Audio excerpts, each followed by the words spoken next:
नमस्कार दोस्तों, मेरे प्रिय छात्रों, आपका बहुत-बहुत स्वागत है। और आज हम एक नए टॉपिक पे वीडियो ले बनाने जा रहे हैं। मैं 3-4 दिन से वीडियो नहीं बना पाया, उसके लिए मैं आपसे क्षमा चाहता हूँ।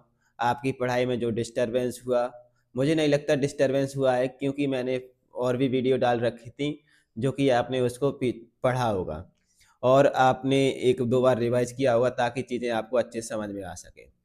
तो उम्मीद करता हूँ आप अच्छे से अपनी पढ़ाई कर रहे हैं। लेकिन आज का जो टॉपिक है, मैं आपको बता देता हूँ कि जो टॉपिक है बहुत ही इम्पोर्टेंट टॉपिक होने वाला है, और जो कि हर एक एग्ज़ाम में इससे आपको क्वेश्चन देखने को मिलता है। फिर चाहे वो क्लासेस से 1 से लेके 12 तक, या फिर किसी भी कॉम्पिटिटिव एग्ज़ाम की बात करते हैं तो। चलिए स्टार्ट करते हैं बगैर कोई देरी किए हुए हम अपनी क्लास को। तो ठीक है, आइए स्टार्ट करते हैं। आज का टॉपिक हमने लिया है वॉइस। वॉइस आपने वर्ड तो सुना ही होगा, लेकिन ये वो वॉइस नहीं है जो हम बोलते हैं। इसका मीनिंग आप लगा सकते हो कि वॉइस का अर्थ क्या होता है, आवाज़। इसको हम बोलते हैं वाच।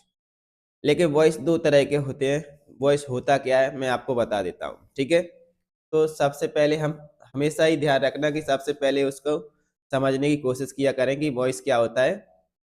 तो एक वॉइस, सॉरी, नहीं, वर्ड, जो भी वर्ड पढ़ते हैं हम, वो चीज़ समझने के लिए आपको ज़रूरी है कि हम क्या पढ़ रहे हैं।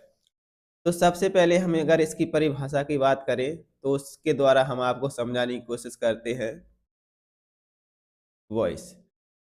तो वॉइस वर्ब का, वर्ब यानी क्रिया, वर्ब का वह फॉर्म होता है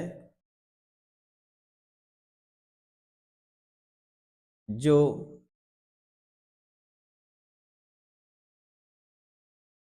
जो सब्जेक्ट अथवा किसी व्यक्ति या वस्तु के द्वारा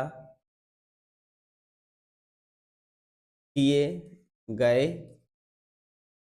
कार्य का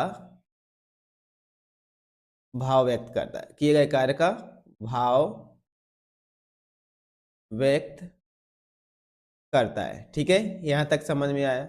देखिए, अभी भी नहीं आएगा समझ में, मैं आपको बताता हूँ कि वर्ब का वाय फॉर्म होता है, जिससे आपको ये पता चलता है कि सब्जेक्ट अथवा किसी व्यक्ति वस्तु के द्वारा किए गए कार्य का भाव व्यक्त करता है।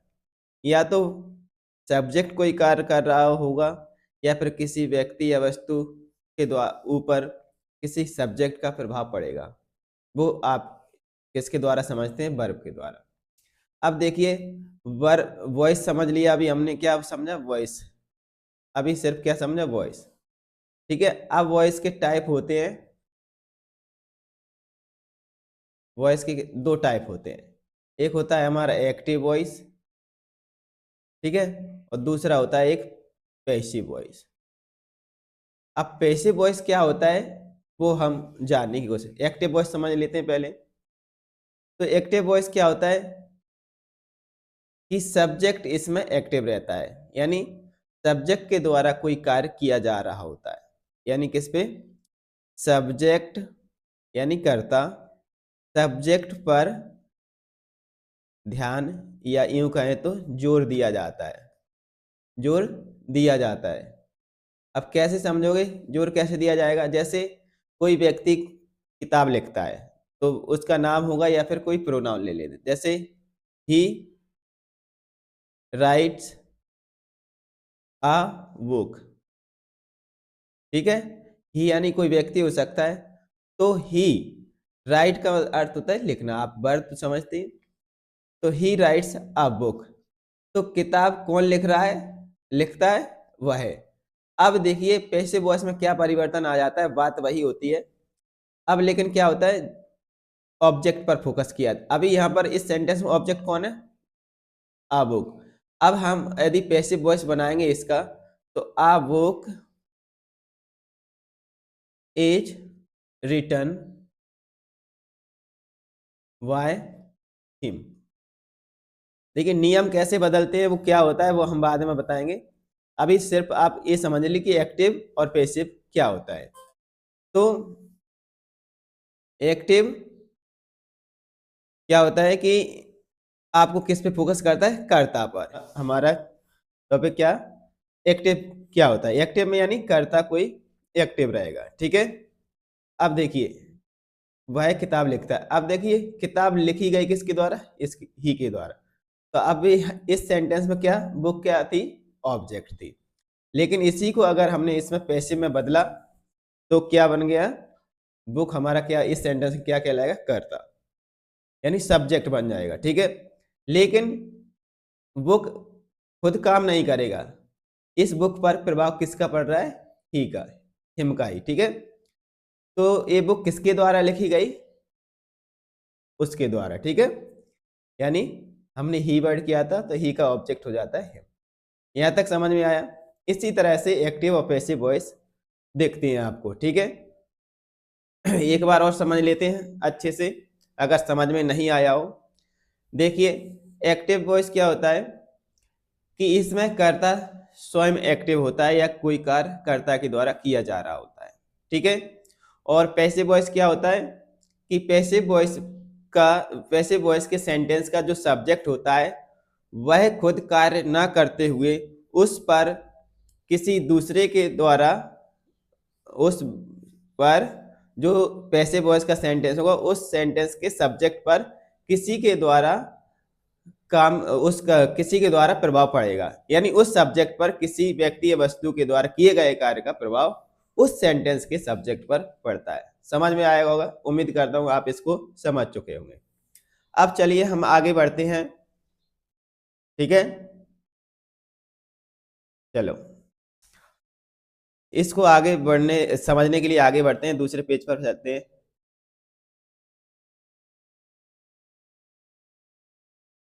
तो अब हम पहुंचते हैं कि हमारे पैसिव वॉइस बनाने के नियम क्या है, यानी पहले तो हम ये समझते हैं नियम, बाद में पहले समझते हैं कि पैसिव वॉइस बन किन सेंटेंस का बनेगा, पैसिव वॉइस कितने तरह के सेंटेंसेस का बनता है। मैं आपको संक्षिप्त में बता देता हूँ, फिर वन बाय वन करके हम पढ़ेंगे तो और डिटेल में समझेंगे, ठीक है। आगे तो उसके लिए आपको तीन तरह के सेंटेंस का पैसिव वॉइस बनता है। एक तो होता है हमारा असर्टिव सेंटेंस, ठीक है। उम्मीद करता हूँ आप समझते होंगे सेंटेंस के टाइप कितने होते हैं। असर्टिव सेंटेंस, ठीक है, असर्टिव सेंटेंस। और दूसरा बनेगा हमारा किसका, इंटेरोगेटिव सेंटेंस।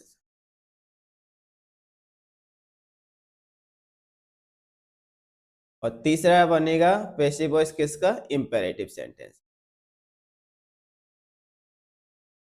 इतने तरह के सेंटेंस का आपको पैसिव वॉइस देखने को मिलेगा।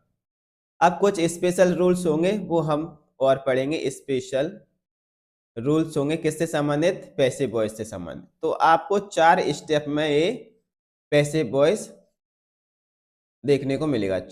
यहाँ चार तरह के पैसिव वॉइस बनाना सीख गए, समझ लीजिए आप सभी तरह की पैसिव वॉइस बना सकते हो, ठीक है।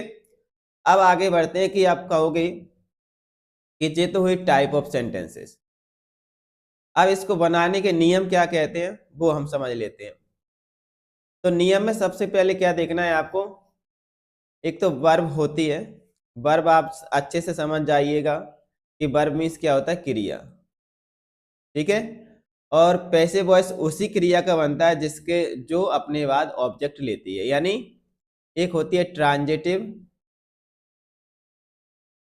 और एक होती है इंट्रांजिटिव वर्ब।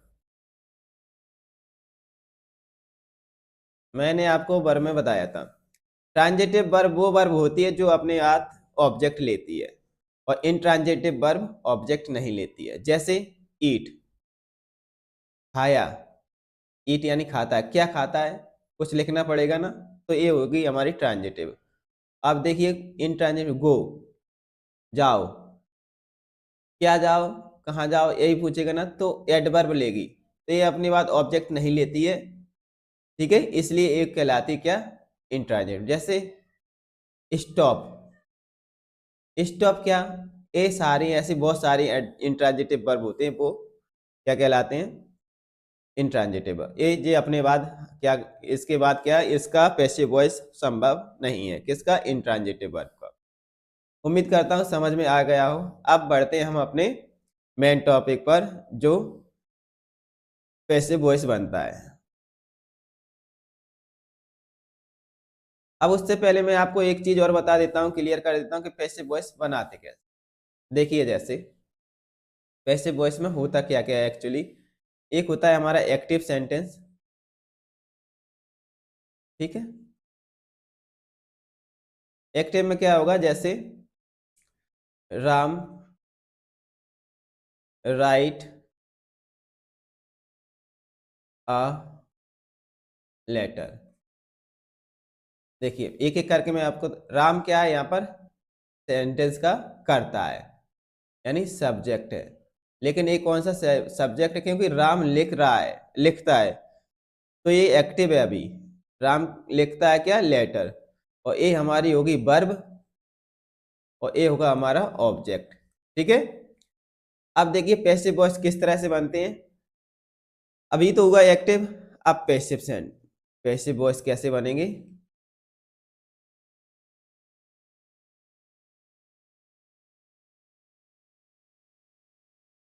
अब पैसिव सेंटेंस का एक नियम होता है कि जो एक्टिव सेंटेंस का क्या होता है, ऑब्जेक्ट, वो इस पैसिव सेंटेंस में क्या हो जाता है, कर्ता बन जाता है, ठीक है। तो क्या हो जाएगा, आ लेटर। अब जो वर्ब होगी वो अपने उसी स्थान पर आएगी। A letter is return. अब इज क्यों आया मैं आपको बताऊंगा आगे। A letter is return. अब जो एक्टिव सेंटेंस का कर्ता होता है वो इसका ऑब्जेक्ट बन जाता है, ठीक है। वाय राम। समझ में आया यहाँ तक। तो इस तरह से आपको थोड़ा सा छोटा सा नियम याद रखना है कि एक्टिव में वो सब्जेक्ट का जो सेंटेंस, एक्टिव सेंटेंस में जो सब्जेक्ट रहता है वो पैसिव में क्या बन जाता है, ऑब्जेक्ट, ठीक है। अब इसको क्या कहते हैं, पैसिव सेंटेंस के सब्जेक्ट को क्या कहते हैं, पैसिव, पैसिव सब्जेक्ट। अब पैसिव का भी मैं आपको बता देता हूँ, पैसिव का मीनिंग होता है निष्क्रिय। एक्टिव का अर्थ होता है सक्रिय, सक्रिय, और पैसिव का होता है निष्क्रिय, ठीक है। ये भी आप ध्यान रखिए। तो यहाँ पर निष्क्रिय क्यों, क्योंकि आ लेटर यहाँ पर पैसिव ही है, क्योंकि पैसिव निष्क्रिय है, लेटर खुद कोई कार्य नहीं कर रहा है, ठीक है। और ए हमारी क्या लाएगी, पैसिव वर्ब, और ए हो जाएगा ऑप्शनल एजेंट। आप बाय राम लिख सकते हो पैसिव वॉइस में, यानी यहाँ पर तो लिख सकते हैं। कुछ सेंटेंसेस में ऐसा होता है कि आपको ऑब्जेक्ट यहाँ पर लिखना कंपलसरी नहीं रहता है, तो इसलिए यहाँ पर ऑप्शनल रहता है। कभी कभी आएगा भी और कभी कभी नहीं आएगा, ठीक है। तो बाय लगा के आपको लिखना पड़ेगा, बाय लगा के, और भी कुछ वर्ब प्रीपोजिशन होती है उसकी मदद से लिखते हैं। उम्मीद करता हूँ बेसिक चीज आपको समझ में आई होगी। अब बढ़ते हैं हम अपने फर्स्ट टाइप पे, ठीक है, सेंटेंसेस के।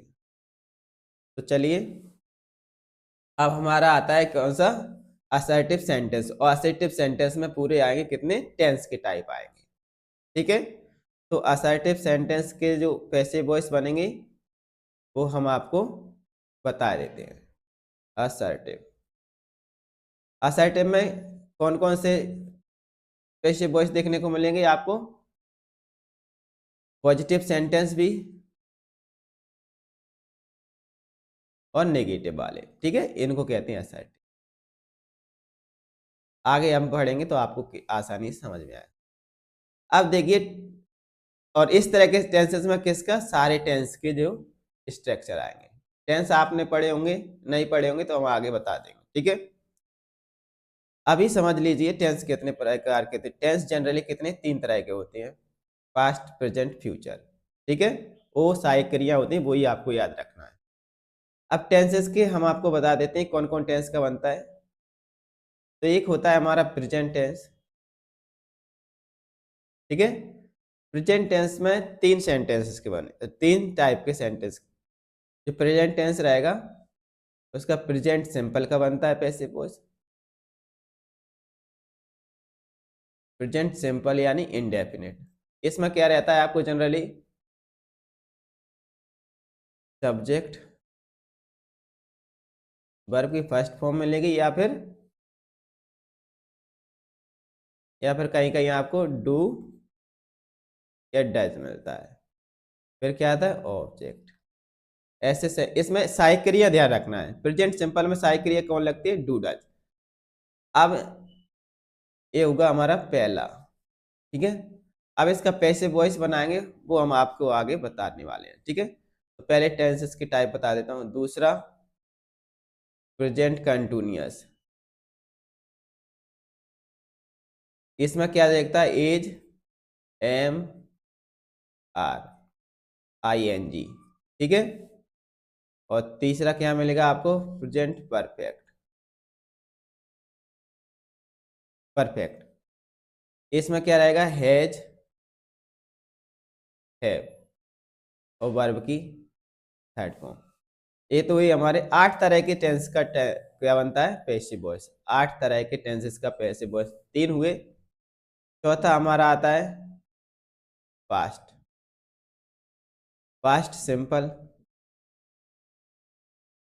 ठीक है। पास्ट सिंपल में आपको या तो वर्ब की सेकंड फॉर्म मिलेगी या फिर डेड मिलेगा। कंटिन्यूअस वॉज वर्ब मिलेगा आपको या फिर वॉज वर्ब के साथ आईएनजी मिलेगा, ये पास्ट कंटिन्यूअस। पास्ट परफेक्ट छठवां। पास्ट परफेक्ट कौन सा, हैड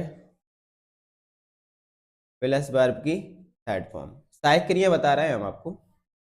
अब हमारा आता है फ्यूचर।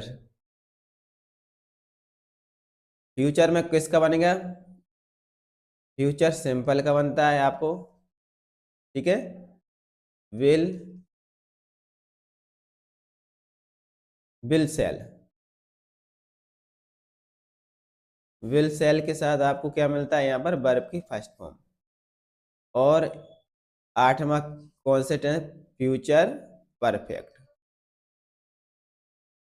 फ्यूचर परफेक्ट क्या रहेगा, विल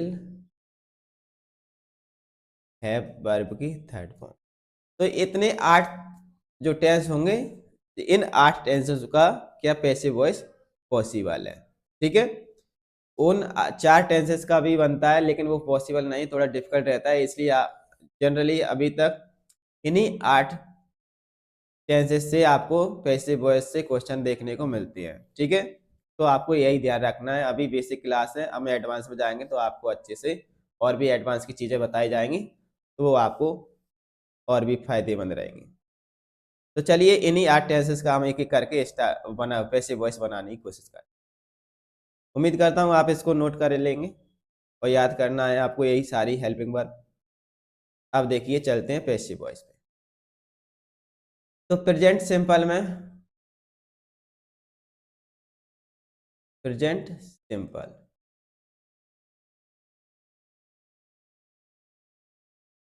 प्रेजेंट सिंपल में क्या रहता है आपको पता है ना, सब्जेक्ट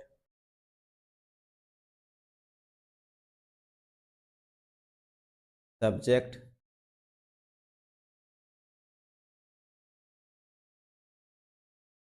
फिर क्या रहेगा आपको, वर्ब की फर्स्ट फॉर्म या फिर ऑब्जेक्ट। एक तो ये सेंटेंस स्ट्रक्चर बनता है किसका, प्रेजेंट सिंपल का। या फिर आपको इसका दूसरा स्ट्रक्चर कैसा मिलता है आपको, प्रेजेंट सिंपल का, subject plus two does plus,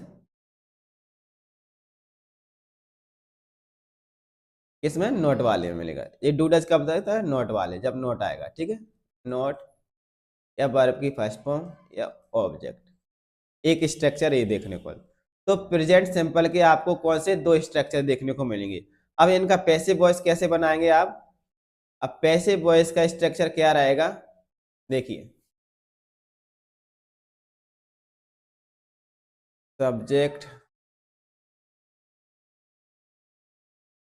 अब देखिए जब भी आपको वर्ब की फर्स्ट फॉर्म या फिर डू डज दिखे तो आप समझ जाना कि किसका सेंटेंस है, किस टेंस का सेंटेंस है। प्रेजेंट सिंपल का। अब प्रेजेंट सिंपल का सेंटेंस समझ गए तो उसका पैसिव वॉइस बनाने को बोला जाए तो फिर क्या आएगा, एज, सब्जेक्ट के बाद is, am are, is am are के बाद आपको वर्ब की थर्ड फॉर्म मिलेगी प्लस बाय और ऑब्जेक्ट। ठीक है, एक ऐसा स्ट्रक्चर किसका रहेगा, पैसिव वॉइस का। किसका, प्रेजेंट सिंपल या प्रेजेंट इंडेफिनिट टेंस के सेंटेंसेस का स्ट्रक्चर कैसा रहेगा, subject is am are, verb की third form by plus object. उम्मीद करता हूं समझ में आ रहा होगा आपको हर एक वर्ड मेरा जो मैं वो आपको बता रहा हूं। ठीक है, एग्जाम्पल लेते हैं, आपको और अच्छे से समझ में आएगा।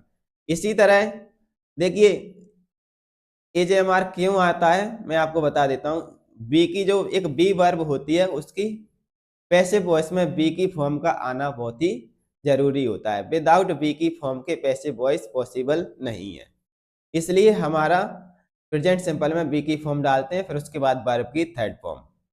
बी की फॉर्म और वर्ब की थर्ड फॉर्म जहां पर भी आपको दिख जाए तो आप तुरंत समझ जाइएगा कि यहाँ पर क्या पैसिव वॉइस है और कौन सा स्ट्रक्चर लग रहा है पैसिव वॉइस का। देखिए एग्जांपल लेते हैं तो आपको अच्छे से समझ में आएगा। Rohit Yeats apples. ठीक है, अब देखिए आप पहचानोगे कैसे, सबसे बड़ी बात आती है आपको पहचान करना। तो यहाँ पर वर्ब देखोगे और जहां पर भी हर एक सेंटेंस में आपको वर्ब देखना है वहीं से आप उस सेंटेंस की पहचान करोगे। तो इस पे ईट है और ईट में क्या लगा है, एस, या फिर ई एस लगा होता, एस लगा है तो आप तुरंत समझ जाएंगे कि ये क्या है, वर्ब की फर्स्ट फॉर्म है। ठीक है, वर्ब की फर्स्ट फॉर्म में क्या लगा है, एस लगा है। तो किसका, प्रेजेंट सिंपल का। प्रेजेंट सिंपल का है तो आप फिर आपको तुरंत जाइए पैसिव वॉइस का स्ट्रक्चर कैसे बनेगा।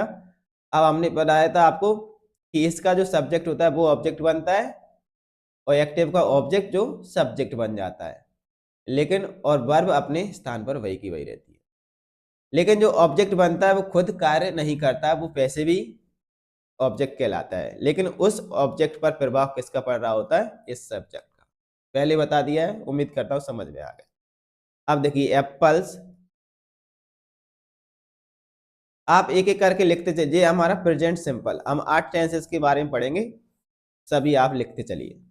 एप्पल्स, अब देखिए ये क्या है, हमारी वर्ब सिंगुलर है। यहाँ तो रोहित सिंगुलर था सब्जेक्ट, तो वर्ब हमने क्या लगाई, सिंगुलर। अब एप्पल्स हमारा क्या से प्लूरल सब्जेक्ट बन रहा है इसका, तो एप्पल्स के हिसाब से हम क्या लगाएंगे, आर। इज एम आर में से आपको कोई एक बी की फॉर्म वर्ब का चुनाव करना है। ठीक है, तो एप्पल्स हमारा इस सेंटेंस का क्या बन रहा है, सब्जेक्ट, जो कि क्या है, प्लूरल। तो एप्पल्स के हिसाब से क्या आ जाएगा, एप्पल्स के हिसाब से आएगा आर। अब ईट जो वर्ब है उसकी थर्ड फॉर्म लगाएंगे, apples are eaten, third form क्या हो जाती है, ईटन। अब ये जो रोहित ऑब्जेक्ट बनेगा इसका कहलाएगा सब्जेक्ट ऑब्जेक्ट, लेकिन वो एक्चुअल वास्तविक रूप से इस सेंटेंस का क्या है, कर्ता धर्ता है। ठीक है, कौन, रोहित। एप्पल्स आर ईटन किसके द्वारा खाए जाते हैं, रोहित के द्वारा, बाय रोहित। इस तरह से आपको पैसिव वॉइस बनाना है, ऑब्जेक्ट को सब्जेक्ट की जगह लाना है, सब्जेक्ट को ऑब्जेक्ट की जगह लाना है, लेकिन जो नियम बताए गए हैं वो आपको फॉलो करना है। ठीक है, पहला हुआ प्रेजेंट सिंपल हुआ। एक एग्जांपल और लेते हैं ताकि आपको अच्छे से समझ में आ सके। जैसे I wash, I wash the room, या वॉश का द कार। ठीक है, मैं कार को धोता हूं। अब देखिए अभी तो क्या है, मैं एक्टिव हूं, मेरे द्वारा कार धोई जा रही। ठीक है, मैं काम कर रहा हूं किसका, धोने का, किसको, कार को। अब इसको अभी किस पे फोकस है, आई पर, यानी मुझ पर फोकस। कार कौन धो रहा है, मैं धो रहा हूं। ठीक है, अब देखिए फोकस चेंज हो जाएगा, जोर जिस पे जाएगा, अभी जोर किस पे डाला जा रहा है, आई पर। आई कार धोता है। ठीक है, तो आई पर ध्यान है। अब देखिए मैं इसी सेंटेंस को पैसिव वॉइस में लिखूंगा, द कार। अब द कार हमारा क्या है, सिंगुलर सब्जेक्ट है, और आई क्या था, प्लूरल था, इसलिए वर्ब क्या लगाई थी, फर्स्ट फॉर्म लगाई थी वर्ब की। अब द कार सिंगुलर है, तो इस हिसाब से क्या आ जाएगा, एज। अब वॉच की थर्ड फॉर्म, एज के बाद क्या आ जाएगी, वॉच की थर्ड फॉर्म वॉच्ड बाय मी। अब इसका अर्थ बदल जाता है, मीन अर्थ बदलता नहीं, थोड़ा जोर, बोलने का तरीका बदल जाता है, मीनिंग तो वही रहेगा। यहाँ पर भी इस सेंटेंस में भी कार धुलती है, कार को धोया जाता है, और इस सेंटेंस में भी कार को धोया जाता है, लेकिन थोड़ा जोर या फोकस बदल जाता है। देखिए, मैं कार को धोता हूं, कार मेरे द्वारा धोई जाती है। अब कार धोई जाती है तो कार पे फोकस हो गया, इसलिए ये सेंटेंस का क्या बन जाता है, सब्जेक्ट पैसिव सेंटेंस। समझ में आया होगा। उम्मीद करता हूं प्रेजेंट सिंपल का आपको पैसिव वॉइस बनाना आ गया होगा। तो आपको यही स्ट्रक्चर मैंने लिखवा दिया, ध्यान रखना है, और कर्ता के हिसाब से वो वर्ब आपको चुनाव करना। एज कब आएगा, एम कब आएगा, आर कब आएगा। एज आता है सिंगुलर सब्जेक्ट के साथ, ठीक है, एज आता है किसके, सिंगुलर सब्जेक्ट के साथ, और एम हमेशा किसके, आई के साथ फिक्स रहेगा, और आर आएगा प्लूरल सब्जेक्ट। उम्मीद करता हूं समझ में आया होगा। आगे बढ़ते हैं, ठीक है। अब चलते हैं प्रेजेंट कंटिन्यूअस, दूसरा है हमारा प्रेजेंट कंटिन्यूअस, कंटिन्यूअस। अब प्रेजेंट कंटिन्यूअस का टेंस में स्ट्रक्चर क्या रहता है, आपको पता है ना, subject plus is am are, और वर्ब की फर्स्ट फॉर्म में क्या रहती है, I N G plus object. ये क्या रहता है, प्रेजेंट कंटिन्यूअस टेंस के सेंटेंस का स्ट्रक्चर। ये कौन सा सेंटेंस कहलाएगा, एक्टिव, प्रेजेंट कंटिन्यूअस का एक्टिव सेंटेंस कहलाएगा। अब प्रेजेंट कंटिन्यूअस का पैसिव सेंटेंस का स्ट्रक्चर कैसा रहेगा वो हम देखते हैं, ठीक है। अब पैसिव वॉइस का सेंटेंस का स्ट्रक्चर कैसा रहेगा वो जानने के लिए हम देखते हैं। तो ए अभी क्या है हमारे यहाँ पे सब्जेक्ट था, अब आपको पता है इधर से ऑब्जेक्ट आएगा, लेकिन लिख के लाएगा तो वो क्या, इस सेंटेंस का सब्जेक्ट ही, subject plus is am are. मैंने क्या कहा, वर्ब वही की वही लिखना है, ठीक है। अब क्या अंतर आ जाएगा, आईएनजी दिखेगी तो आईएनजी की जगह आपको क्या आ जाएगा बीच में, बस बीइंग डल जाएगा। क्या ऐड हो जाएगा, आईएनजी की जगह क्या आएगा, उसमें बीइंग आ जाएगा, और वर्ब तो वही रहेगी। अब वर्ब जो भी रहेगी उसकी थर्ड फॉर्म आएगी, वर्ब की थर्ड फॉर्म, और प्लस बाय, और फिर जो इस सेंटेंस का सब्जेक्ट था वो ऑब्जेक्ट बनेगा, तो फिर वो कहलाएगा इसका ऑब्जेक्ट। ये क्या रहेगा, प्रेजेंट कंटिन्यूअस टेंस के सेंटेंस का पैसिव वॉइस सेंटेंस का स्ट्रक्चर। उम्मीद करता हूँ हर एक चीज समझ में आ रही होगी जो मैं आपको बता रहा हूँ। अब देखिए एग्जांपल लेते हैं, आपको पूरा समझ में आएगा। और मैंने पहले बताया, जिस सेंटेंस के अंदर ऑब्जेक्ट नहीं होगा उस सेंटेंस का पैसिव वॉइस नहीं बनेगा। समझ में आया, ठीक है। अब राम इज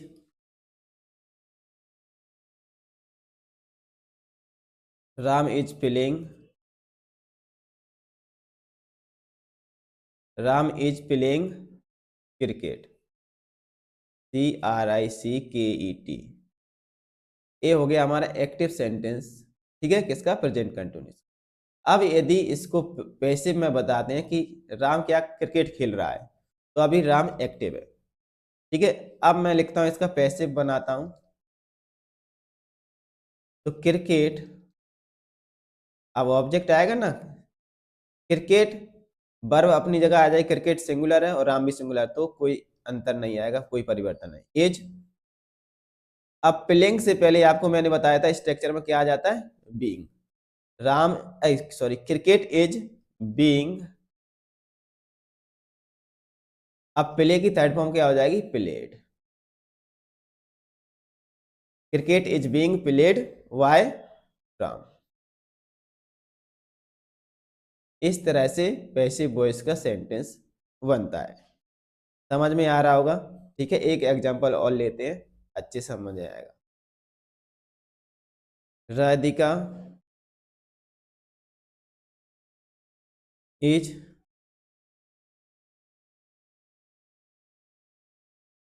रात का as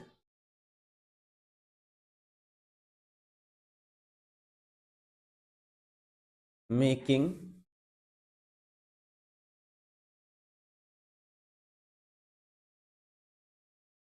food. Radhika is making food, या कुकिंग फूड भी कर सकते हैं। तो राधिका का खाना बना रही है, ठीक है। तो ऑब्जेक्ट तो है ना, फूड क्या है, ऑब्जेक्ट कहलाएगा। तो राधिका इज मेकिंग फूड। अब इसको हम, अब खाना बोलते नहीं है, मम्मी खाना बना रही है, भाई खेल रहा है, भाई काम कर रहा है। अब देखिए वो काम भाई के द्वारा किया जा रहा है, बोलने का तरीका बदल रहा है ना। खाना मम्मी के द्वारा पकाया जा रहा है, घर की सफाई मेरे द्वारा की जा रही है। तो घर की सफाई मेरे द्वारा की जा रही है, तो यानी ये पैसिव सेंटेंस है। अगर मैं ये बोलूं कि मैं घर की सफाई कर रहा हूं, तो मैं एक्टिव हो जाऊं उस काम में। लेकिन घर की सफाई की जा रही है तो किसके द्वारा, मेरे द्वारा, ये पैसिव हो जाए। अब इसका पैसिव वॉइस बनाते हैं। तो फूड जो इस एक्टिव सेंटेंस का ऑब्जेक्ट रहता है वो क्या बन जाता है, सब्जेक्ट। बार बार नहीं बताऊंगा, अब आखिरी बार था, ठीक है, आप समझ जाइए। Food is being. अब ये मत पूछ ले लग जाना कि सर इस बीइंग का अर्थ क्या है। आप इतना समझिए कि बीइंग क्या होती है। बी जो वर्ब होती है उसकी एक फॉर्म होती है, इसलिए ये लगाना जरूरी है। मैंने क्या कहा था, पैसिव वॉइस विदाउट बी की फॉर्म के नहीं बनता है, इसलिए बीइंग का यहाँ पर कोई सेंस नहीं होता। बस कंटिन्यूटी को दिखाने के लिए बीइंग लगाया जाता है कि ये काम हो रहा है। तो फूड इज बीइंग, अब मेक की जगह क्या हो जाएगा, made, third form. Food is being made by Radhika.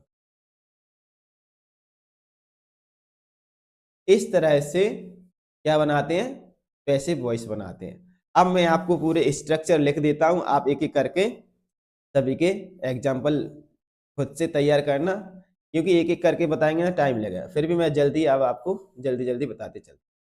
तो प्रेजेंट कंटिन्यूअस हो गया, प्रेजेंट परफेक्ट पे चलते हैं, तीसरा।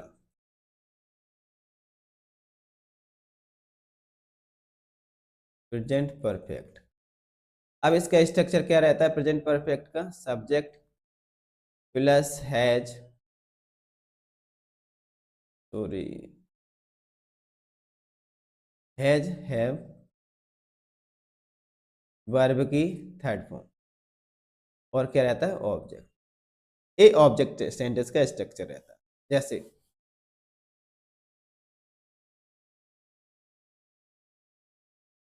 I have done my project. I have done my project, ये कौन सा हो जाएगा, हैव दिखा आपको, थर्ड फॉर्म दिखी, और माई प्रोजेक्ट, तो क्या प्रेजेंट परफेक्ट का। अब देखिए पैसिव वॉइस का स्ट्रक्चर कैसा रहेगा, सब्जेक्ट तो कहलाएगा ही, सब्जेक्ट प्लस हैज या हैव, ये आ जाएगा सेम, और इसके बीच में क्या आ जाएगा, बस बीन। बीन से के बाद क्या आएगा, वर्ब की थर्ड फॉर्म, फिर बाय आ जाएगा, और ऑब्जेक्ट। बाय के यहाँ कोई और वर्ब भी आ जाती है, ध्यान रखना, ओ प्रीपोजिशन आ सकता है, लेकिन मैं आपको समझाने के लिए ये बता रहा हूँ, ठीक है, तो ध्यान रखेंगे आप। तो ये असर्टिव सेंटेंस देख रहे हैं, अब इसी के साथ हम एक नेगेटिव वाला भी देखेंगे और आगे बढ़ते चले। अब देखिए I have done my work my project, तो इसका पैसिव बनाएंगे माई। अभी आई क्या था, प्लूरल, तो हैव आया। अब प्रोजेक्ट क्या है हमारा, singular, my project my project के हिसाब से क्या आएगा, हैज। अब हैज के बाद स्ट्रक्चर में क्या देखा हमने, बी की फॉर्म लगाए, कौन सी, बीन। अब वर्ब क्या है, डन, तो वर्ब थर्ड फॉर्म में आएगी डन, किसके द्वारा किया गया, बाय मी। ध्यान रखना कि जब भी प्रीपोजिशन आता है, मैंने पहले भी बताया था कि प्रीपोजिशन अपने बाद क्या लेता है, ऑब्जेक्ट फॉर्म। तो यहाँ पर आई का क्या था, सब्जेक्ट फॉर्म था। प्रोनाउन में हम पढ़ चुके हैं केसेस के बारे में, और यहाँ पर क्या है, ऑब्जेक्टिव केस है, क्योंकि प्रीपोजिशन लगा है। प्रीपोजिशन अपने बाद क्या लेता है, ऑब्जेक्ट। तो इस तरह से क्या बनाते हैं, पैसिव वॉइस। अब मान लीजिए इसी को नेगेटिव बनाना है, ठीक है, तो my project has not, my project has not been done by me. बस जरा सा नोट आ जाता है बीच में, तो ये क्या हो जाता है, नेगेटिव वाला। इसी तरह हम आगे बढ़ते हैं। आपको अब प्रेजेंट टेंस के क्या पढ़ लिए, सारे के हमने क्या पढ़ लिए, पैसिव वॉइस बनाना सीखे। अब आता है पास्ट। अब पास्ट टेंस के में आता है आपको पास्ट सिंपल बोल देते हैं, या फिर पास्ट इंडेफिनिट। ठीक है, ध्यान रखना, कुछ भी बोल सकते हैं आप, इंडेफिनिट। अब पास्ट इंडेफिनिट का क्या स्ट्रक्चर रहता है, चौथा है हमारा टेंस, ठीक है। सब्जेक्ट, फिर आपको देखने को क्या मिलेगा, वर्ब की सेकेंड फॉर्म, ऑब्जेक्ट।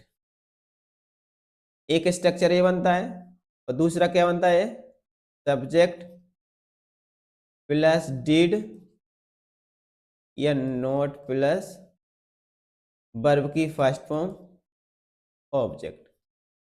एक ये स्ट्रक्चर देखने को मिलता है किसमें, पास्ट इंडेफिनिट में या फिर पास्ट सिंपल में। अब कैसे कहोगे आप इसको, जैसे आई, जैसे आई की जगह दे, प्लूरल सब्जेक्ट ले लेते हैं।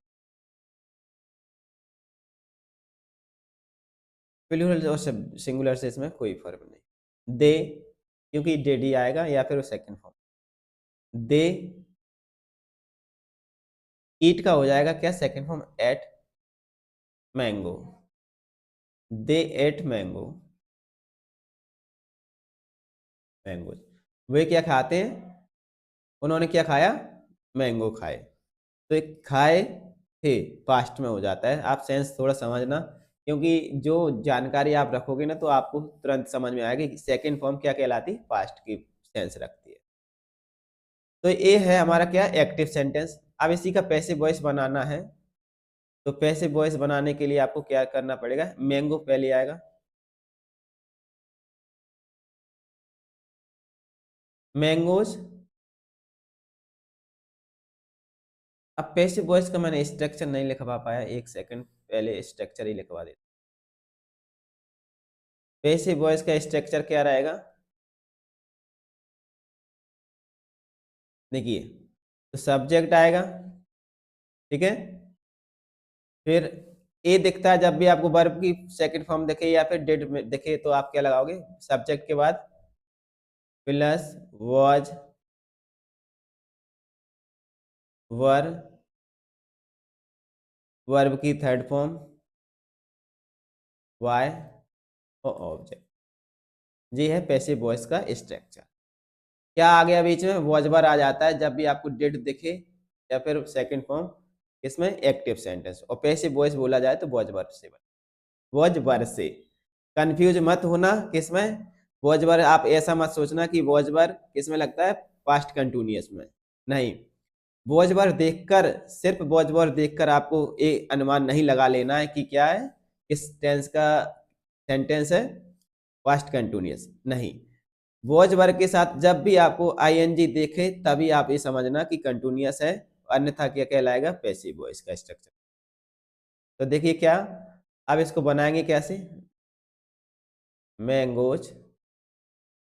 अब मैंगोज क्या प्लूरल है, तो इसके हिसाब से फिर क्या आ जाएगा, मैंगोज वर वर आ गया। अब क्या लगाएंगे हम वर्ब की थर्ड फॉर्म, तो ईट की थर्ड फॉर्म क्या हो जाती है, eaten. Mangoes were eaten by them, उनके द्वारा आम खाए गए। Mangoes are eaten by them. इस तरह से बोलने के लिए आप किसका यूज करते हैं, पैसिव वॉइस का। जैसे एक और एग्जांपल लेते हैं, देवर देवर नहीं नहीं,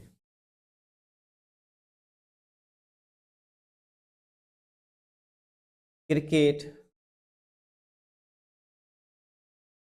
was cricket was not played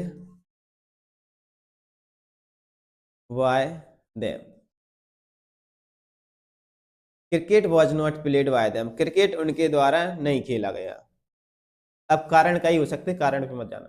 cricket उनके द्वारा नहीं खेला गया, तो ऐसे सेंटेंस आपको बनाने के लिए सामान उनके द्वारा नहीं खरीदा गया, सामान उसके द्वारा नहीं खरीदा गया, कमरे की सफाई उसके द्वारा नहीं की गई। ठीक है, ऐसी बात बोलने के लिए कार उसके द्वारा साफ नहीं की गई, तो ऐसे सेंटेंसेस आपने कोई काम दिया किसी को, उसके द्वारा नहीं किया गया, तो वो ऐसा बोलने के लिए आप किसका प्रयोग करोगे। ठीक है, उम्मीद करता हूं सारी चीजें आपको समझ में आ रही होंगी। चलिए कोई दिक्कत नहीं। तो कि ये हुआ हमारा पास्ट सिंपल का। ठीक है, अब आगे बढ़ते हैं हम पास्ट कंटिन्यूअस।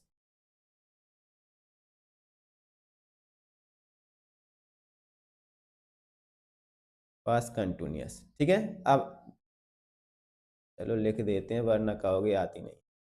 Past continuous. अब पास्ट कंटिन्यूअस का स्ट्रक्चर क्या रहता है आपको पता है, सब्जेक्ट, फिर क्या रहता है, वॉज, वर, वर्ब की फर्स्ट फॉर्म में क्या लगा रहता है, आई एन जी, और ऑब्जेक्ट ए रहता है ना। ठीक है, तो अब ये कैसा, पास्ट कंटिन्यूअस का एक्टिव सेंटेंस के लिए ध्यान रखना, मैं बार बार इसलिए बोल रहा हूँ आप कंफ्यूज ना रहे। एक्टिव जैसे be were we were doing this work, कोई काम दिया गया, we were doing this work, ये हम काम कर रहे थे। ठीक है, कोई काम दिया गया, वो काम हम कर रहे थे। ये कौन सा होगा, एक्टिव सेंटेंस। अगर हम इसका पैसिव बनाना चाहें तो आपको पता है ना, दिस वर्क पहले आएगा जाए, दिस वर्क। ठीक है, अब ए कंटिन्यूअस का, वॉज वर अपनी जगह सेम रहेगा, लेकिन दिस वर्क हमारा क्या है, सिंगुलर, तो क्या आ जाएगा, वॉज। अब वॉज के बाद आपको पता है कि कंटिन्यूअस में क्या आता है, मैंने यहाँ पर स्ट्रक्चर में नहीं लिख पाया, इस बीइंग डालना है। ठीक है, जब भी कंटिन्यूअस का आएगा तो बीइंग डालना जरूरी है। तो this work was being,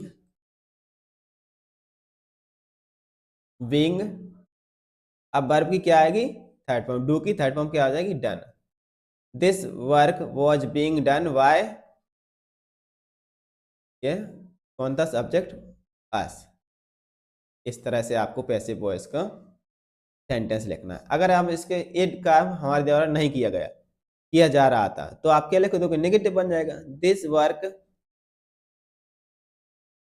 was not being done by us, ये काम हमारे द्वारा नहीं किया जा रहा था। समझ गया, वो काम उनके द्वारा नहीं किया जा रहा था, नेगेटिव बन जाता है। असर्टिव सेंटेंस में दो ही टाइप के सेंटेंस मिलते हैं, नेगेटिव और पॉजिटिव, या अफर्मेटिव बोल सकते। ठीक है, चलिए आगे बढ़ते हैं, पास्ट परफेक्ट। पास्ट परफेक्ट, आपको पास्ट परफेक्ट स्ट्रक्चर आपको पता है ना, सब्जेक्ट, हेड, इसमें सिर्फ हेड आता है, ठीक है। वर्ब की थर्ड फॉर्म और ऑब्जेक्ट, ये कौन सा कहलाएगा हमारा एक्टिव सेंटेंस, पास्ट परफेक्ट का एक्टिव सेंटेंस। अब आता है पास्ट परफेक्ट का एक्टिव में क्या लिखते हैं आप, I have written a book, I have written a book, मेरे द्वारा एक किताब लिखी गई थी। लिखी, हेड आएगा, हैव क्यों कर दिया मैं, यहाँ पर हैव की जगह क्या कर लेना, हेड। लिखी गई थी, लिखी जा चुकी थी, मेरे द्वारा एक किताब लिखी जा चुकी थी, पास्ट की बात है। अब इसी का पैसिव बनाएंगे तो आप क्या लिखोगे, पैसिव सेंटेंस का स्ट्रक्चर क्या बनेगा, पहले स्ट्रक्चर लिखवा देता हूं। तो सब्जेक्ट प्लस क्या आ जाएगा, हेड, फिर बीन जरूरी डालना है, परफेक्ट सेंटेंस आएगा तो बीन डलेगा। वर्ब की थर्ड फॉर्म, फिर क्या आएगा, बाय प्लस ऑब्जेक्ट। ध्यान रखना, ये चीज आपको बार बार बता रहा हूं ताकि आपको अच्छे से याद हो सके। तो आप क्या लिखोगे, अ बुक हैड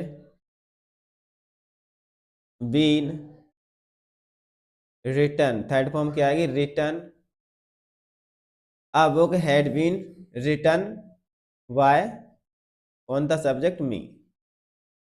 तो मेरे द्वारा एक किताब मेरे द्वारा लिखी जा चुकी थी। ऐसा बोलने के लिए आपको किसका प्रयोग करोगे, पास्ट परफेक्ट का। देखिए स्ट्रक्चर आपको याद रखना पड़ेगा, ऐसा नहीं कि कितनी बार भी समझा दूं मैं तो वो आपको याद थोड़ी ना होगी, याद आपको एक दो बार खुद से करना पड़ेगा, तब आपको समझ में अच्छे से आएगी हर एक चीज। तो किसी के द्वारा बार बार समझाने से भी आपको उतने से अच्छे समझ में नहीं आएगी, लेकिन हम जो चीज समझाने वाली है वो मैं आपको बता रहा हूँ, ठीक है। तो आपको एक क्लास लेने के बाद आपको एक बार खुद से रिवाइज करना है और खुद से एक बार प्रैक्टिस करके देखना है। चलिए आगे बढ़ते हैं, हम अगला टेंस लेते हैं, फ्यूचर पे पहुंचते हैं हम। अब सातवां टेंस आता है हमारा फ्यूचर। वैसे फ्यूचर सिंपल टेंस होता नहीं है, लेकिन फिर भी पढ़ते हैं, क्या है आपको अभी शुरुआत है इसलिए जरूरी है पढ़ना, वरना फ्यूचर टेंस होता ही नहीं है, ठीक है। वो हम मॉडल टेंस बार में पढ़ते। तो क्या रहता है फ्यूचर सिंपल का सब्जेक्ट, फिर क्या रहेगा आपको विल शैल, वर्ब की फर्स्ट फॉर्म और ऑब्जेक्ट के, एक इसका फ्यूचर सिंपल के एक्टिव सेंटेंस का स्ट्रक्चर, ठीक है। आई विल गिव यू, जैसे मैं लिखता हूं I will give you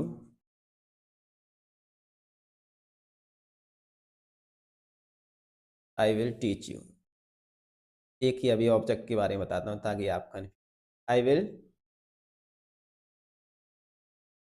will teach English, मैं इंग्लिश पढ़ाऊंगा, ठीक है। आई विल टीच इंग्लिश, एक क्या फ्यूचर की टुमारो लिख सकते हैं, जरूरी नहीं है TOMORRO, टुमारो, ठीक है। स्पेलिंग आप कंफ्यूज ना रहिएगा, MORROW। अब देखिए फ्यूचर का है, विल से लगता है तो आप समझ जाना कि फ्यूचर की बात हो रही है। तो ये किसका फ्यूचर सिंपल का सेंटेंस का स्ट्रक्चर क्या है, सब्जेक्ट विल सेल वर्ब की फर्स्ट फॉर्म ऑब्जेक्ट। अब इसी का अगर पैसिव सेंटेंस बनाया जाए तो इसका स्ट्रक्चर क्या रहेगा, ठीक है, क्या रहने वाला है, सब्जेक्ट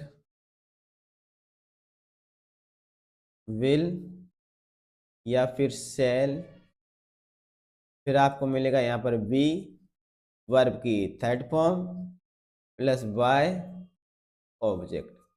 ये आपको इस सेंटेंस का स्ट्रक्चर देखने को मिलेगा। जैसे आई विल टीच इंग्लिश, मैं आपको इंग्लिश पढ़ाऊंगा। अगर इसी को बोला जाए कि इंग्लिश किसके द्वारा पढ़ाई जाएगी, तो ऐसा बोलने के लिए आपको लिखना पड़ेगा सेंटेंस का passive structure, passive sentence. English के हिसाब से क्या आ जाएगा, विल, इंग्लिश विल वी। अब टीच की थर्ड फॉर्म क्या हो जाती, taught, TAUGHT। English will be taught by me, मेरे द्वारा इंग्लिश पढ़ाई जाएगी टुमारो, बाय मी। टुमारो लिखना है तो लिखो, वरना वो वैसे भी अर्थ समझता है, लेकिन टुमारो लिख देंगे तो क्लियर हो जाए, कल पढ़ाई जाएगी। तो इस तरह से बोलने के लिए आपको पैसिव वॉइस के जो नियम है, स्ट्रक्चर है, वो आना बहुत ही जरूरी है। ठीक है, अब आखिरी बचता है हमारा फ्यूचर सिंपल। हो गया, एग्जाम्पल आप खुद से बनाओगे तो और अभी अच्छे से आपको चीज़ें समझ में आएंगी। एग्जाम्पल मैं इतना कितनी भी दे दूँ, लेकिन यदि आप खुद से प्रैक्टिस नहीं करोगे, खुद से रिवाइज नहीं करोगे, तो चीज़ें डिफिकल्टी रहने वाली हैं। तो चलिए अब अगला टेंस पढ़ लेते हैं हम, 8वां, फ्यूचर परफेक्ट। कौन सा आएगा हमारा, फ्यूचर परफेक्ट। इसका स्ट्रक्चर रहता है सब्जेक्ट विल हैव, वर्ब की थर्ड फॉर्म प्लस ऑब्जेक्ट। ठीक है, विल हैव वर्ब की थर्ड फॉर्म प्लस ऑब्जेक्ट। इसका एक्टिव सेंटेंस का, जैसे I will have taught this lesson, मैं ये लेसन पढ़ा चुका हूँगा। ठीक है, लेसन, ये कौन सा है, फ्यूचर परफेक्ट का। अब यदि इसका पैसिव स्ट्रक्चर बनाना हो तो पैसिव स्ट्रक्चर क्या, पहले स्ट्रक्चर समझ लेते हैं, उसके बाद इसको परिवर्तन करेंगे। तो सब्जेक्ट विल हैव के बाद आपको बीन, विल हैव बीन आएगा, फिर थर्ड फॉर्म आएगी, फिर वाई आएगा, ऑब्जेक्ट आएगा। ये सिंपल सा क्या है, फंडा है। मैंने नेगेटिव भी बता दिया बीच में, 2-3 सेंटेंसेस, सिंपल सी बात है। थोड़ा बीन से पहले क्या लग जाएगा, नोट लग जाए, नोट लग जाएगा तो वो नेगेटिव हो जाएगा। देखिए अब इसको कैसे ट्रांसलेट करेंगे, I will have taught this lesson, मेरे द्वारा मैं एक लेसन पढ़ाऊंगा, पढ़ा चुका हूँगा कल, एट दिस टाइम, इस समय तक मैं ये लेसन पढ़ा चुका हूँगा, क्या, फ्यूचर परफेक्ट। अब यदि इसका पैसिव वॉइस बनाने जाएंगे तो कैसे बनाएंगे, दिस लेसन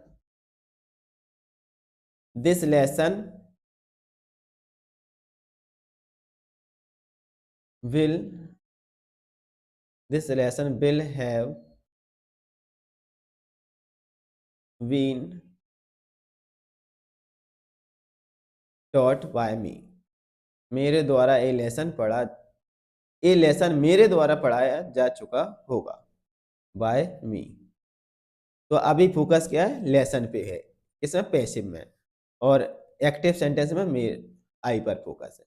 बस थोड़ा नजरिया बदल जाता है, नजरिया क्या है, जोर डालने का तरीका, बाकी की चीजें वही की वही रहती हैं। तो उम्मीद करता हूं आपको किसके टेंसेस के पैसिव वॉइस बनाना आ चुका होगा। ठीक है, आ गया होगा पूरे से। अभी नहीं आया हो फिर भी तो आप क्या करिएगा, इस वीडियो को एक बार और देखिए, एक बार में नहीं आता है समझ में तो 2 बार देखिए, लेकिन आपको सबसे पहले पहचान करना आना चाहिए कि ये सेंटेंस किस टेंस का है। अगर आप पहचान करना सीख गए, और पहचान किससे होगी, सहायक क्रियाओं से या फिर मैन वर्ब से। यदि आप पहचानना सीख जाओगे तो पैसिव वॉइस आपको बहुत ही आसान लगेगा, और आप हर एक सेंटेंस का पैसिव वॉइस बना सकोगे। तो आज की क्लास में हम ए टेंसेस का ही पार्ट रखेंगे आज, और कौन सा असर्टिव सेंटेंस हम सीख चुके हैं। असर्टिव सेंटेंस कौन सा, पॉजिटिव और नेगेटिव दोनों। अब जो अगली वीडियो होगी, अगला भाग होगा इस टॉपिक पर, वो होगा हमारा किससे, इंटरोगेटिव सेंटेंसेस पे। जो इंटरोगेटिव सेंटेंस हम सीखेंगे वो आप और अच्छे से समझ में तब आएगा जब आप पहले ये सारी जो आज की क्लास है इसको अच्छे से कवर कर चुके होंगे। तो उम्मीद करता हूँ आप अच्छे से पढ़ोगे इस क्लास को और समझोगे और रिवाइज करोगे, अपने हिसाब से अपने नोट्स तैयार करोगे। तो thank you for joining today this video and हम मिलते हैं अगली वीडियो में। तब तक के लिए मैं आपसे अनुमति चाहता हूँ। धन्यवाद। Bye bye. अपना ध्यान रखिएगा। देखिए, एक चीज़ और मैं बता देना चाहता हूँ, आपसे मेरा निवेदन है, यदि आपको वीडियो समझ में, वीडियो के द्वारा कुछ चीज़ें आपको बेनिफिट लगती हैं तो आप कृपया करके आप अपने दोस्तों में सेंड कीजिए ना, और उनको बताइए कि यहाँ पर इस प्लेटफॉर्म पे सारा कोर्स कंप्लीट करवाया जा रहा है, बेसिक से लेके एडवांस तक। तो आप शेयर कीजिए, शेयर करने में क्या जाता है। और आपको पता है हमारे चैनल का नाम क्या है, लेयर 3 ग्रामर, और आपका सपोर्ट भी बहुत अच्छा मिल रहा है। उम्मीद करता हूँ इसी तरह आपका प्यार मिलता रहेगा। तो हम अगली वीडियो में मिलेंगे, तब तक के लिए अपना ख्याल रखिए, अपनी पढ़ाई जारी रखिए। धन्यवाद। Thank you so much.